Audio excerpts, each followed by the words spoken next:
Hola y bienvenida a Learn from the Case. Hoy quiero despertar tu curiosidad con un nuevo caso neurológico. Accidente cerebrovascular o ictus.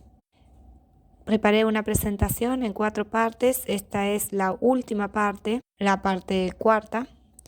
Presento algunos casos y hago una primera aproximación al tema del ictus. Entonces, empecemos. What is it? What's my full name? Oh, come on. What is it? Mrs. Annie Prophet. What's my maiden name? Annie Goolahee. Annie Goolahee? Where in God's name did I grow up? Dog Patch? Oh, no, not there. Over in Goober, Idaho. That's a nuclear waste dump. Where did I meet you? Hank's Donut World?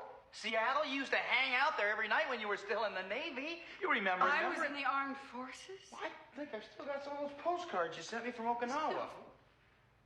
The Navy? Oh, come on, honey. You gotta know. You were in the Navy. No, I don't know. I don't know any of this, and I don't know you. ¿Has visto con qué frecuencia los personajes de películas, series o telenovelas se ven afectados por la amnesia? Siempre me pregunté qué lesión podría causar eso. Luego, estudiando y practicando neurología, obtuve algunas respuestas. Hay muchas causas posibles. Aquí te voy a hablar de una de esas causas.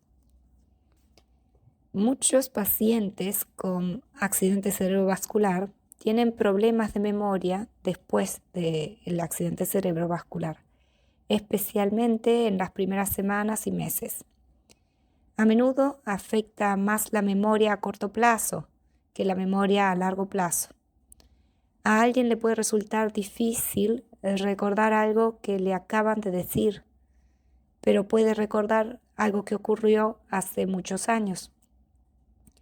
El deterioro de la memoria, problemas de memoria de tipo amnesia, es una manifestación clínica clave del accidente cerebrovascular agudo de la arteria cerebral posterior. La amnesia es más frecuente y más grave después del accidente cerebrovascular izquierdo, porque, como tú ya sabes, el hemisferio izquierdo es generalmente el hemisferio dominante.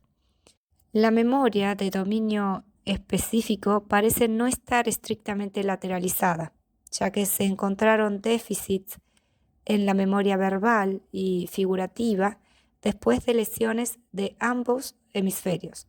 Es decir, si la lesión se sitúa del lado derecho o si se sitúa del lado izquierdo. Las lesiones extra hipocampales también pueden causar deterioro de la memoria. La amnesia en sujetos con lesiones del hemisferio izquierdo fue más frecuente y más grave, con puntuaciones significativamente más bajas en la prueba de memoria verbal. El rendimiento normal o la amnesia figurativa fueron prevalentes después de lesiones del hemisferio derecho. Sin embargo, ningún subtipo de amnesia estuvo estrictamente vinculado con el daño cerebral en el lado izquierdo o derecho. Las lesiones hipocámpicas y talámicas fueron comunes, pero el 30% de las lesiones fueron extrahipocampales, ubicadas en la corteza occipitotemporal ventral y en los largos tractos occipitales de sustancia blanca. La mayoría de los pacientes amnésicos carecían de conciencia de su deterioro de la memoria. Aquí dejo una observación o estudio. El link está en la descripción. En 1900, el neurólogo ruso Vesterev descubrió a un paciente que experimentó amnesia relacionada con un accidente cerebrovascular, mientras que el estudio post-mortem reveló un ablandamiento bilateral que involucraba el uncus y el cuerno de Amón. En 1961, un estudio también post-mortem de un paciente con infartos bilaterales en los territorios de la arteria cerebral posterior estableció que el accidente cerebrovascular era una etiología de la amnesia aguda y, en particular, persistente. Los casos post-mortem informaron amnesia transitoria en un accidente cerebrovascular unilateral que afectaba la arteria cerebral posterior. Describieron 10 pacientes en los que la amnesia estaba acompañada de hemianopsia en accidentes cerebrovasculares del territorio de la arteria cerebral posterior, 6 bilaterales y 4 unilaterales. Esto en exploraciones cerebrales con radionúclidos. En 1993, Ott y Seiberg describieron 3 pacientes con ictus unilateral de arteria cerebral posterior con afección del hipocampo que causaba amnesia. La característica común en todos los casos unilaterales fue la afectación del hipocampo izquierdo. La resonancia magnética ponderada por difusión es muy sensible incluso a lesiones isquémicas muy pequeñas, proporcionando un fuerte contraste entre los tejidos afectados y no afectados y ofreciendo más detalles en los síndromes de accidente cerebrovascular.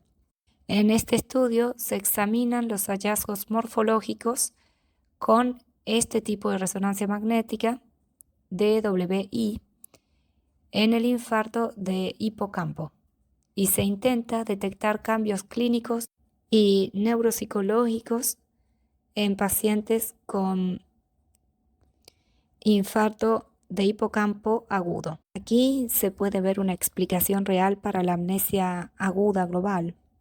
Esto se da en la vida real muy raramente, porque como ya dijimos, la arteria más comúnmente afectada por lejos en los accidentes cerebrovasculares es la arteria cerebral media.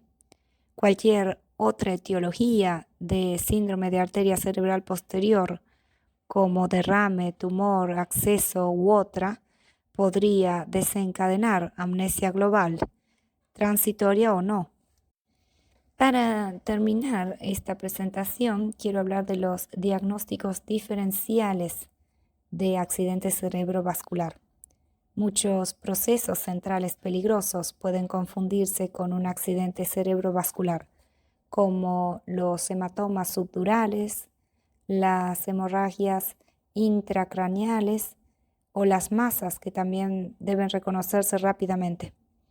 Las masas, las hemorragias intracraneales y los hematomas subdurales pueden causar síntomas similares a los de un accidente cerebrovascular, según la ubicación o el efecto de la masa en las mismas estructuras del cerebro que reciben irrigación, por ejemplo, por la arteria cerebral media.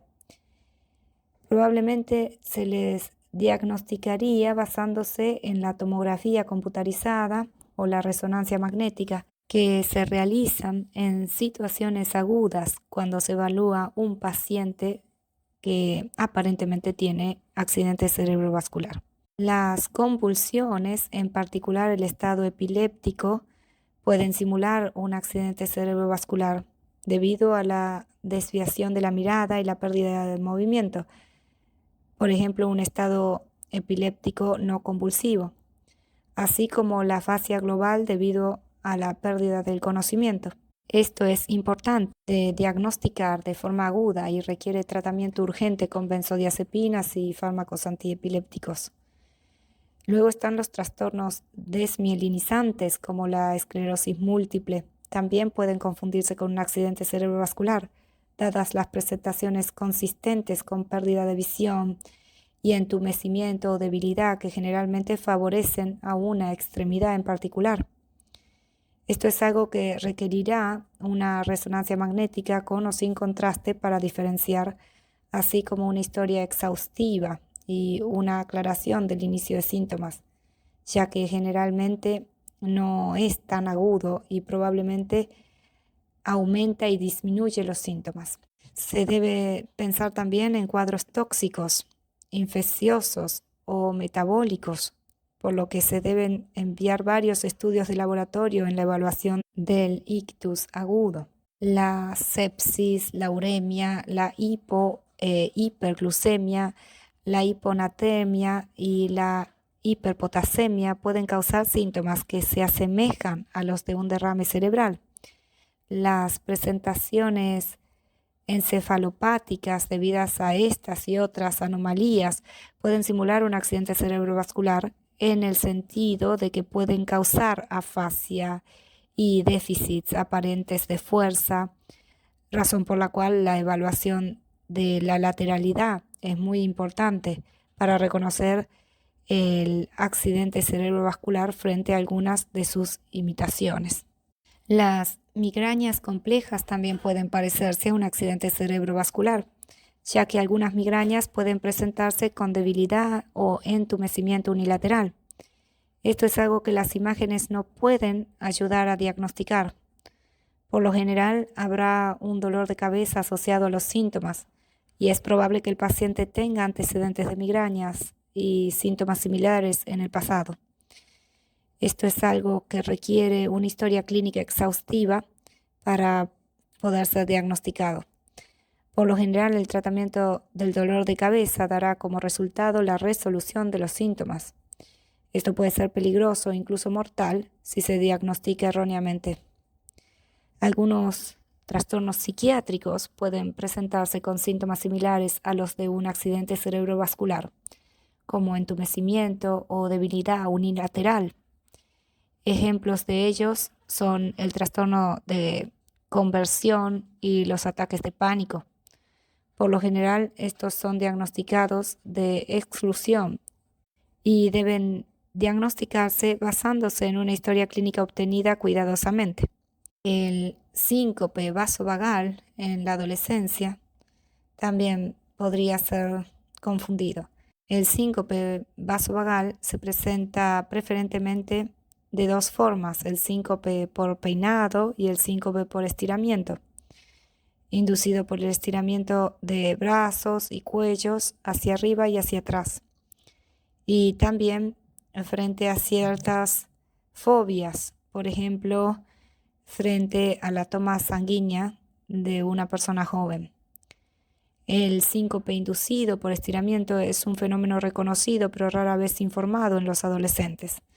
Hasta donde saben los autores, solo se han descrito otros 13 casos en la literatura y de ellos la mayoría han sido varones adolescentes. Sin embargo, la fisiopatología precisa no está clara y se han propuesto mecanismos reflejos y de compresión arterial directa. Sería la arteria vertebral.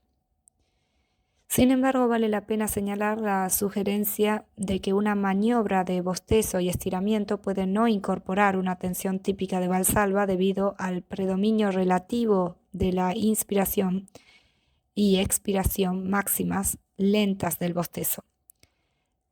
Los pacientes afectados de síncope inducido exclusivamente por estiramiento, el llamado síncope por estiramiento en la adolescencia, han descrito sensaciones de aturdimiento, visión borrosa, dolor de cabeza occipital, despersonalización en algunos casos e incluso déjà vu, precipitado en segundos por un tramo incluso sin bostezar y precediendo una franca pérdida del conocimiento.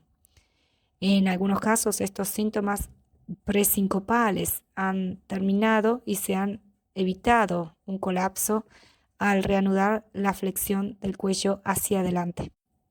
Dejo ahí con los diagnósticos diferenciales. Por supuesto, tú puedes encontrar muchos más. Con buscar un poquito más se encuentran muchos.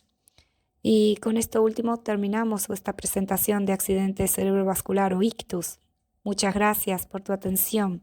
Sigue investigando y estudiando y que estés siempre bien. No olvides suscribirte y seguirme para ver videos como este. Nos vemos.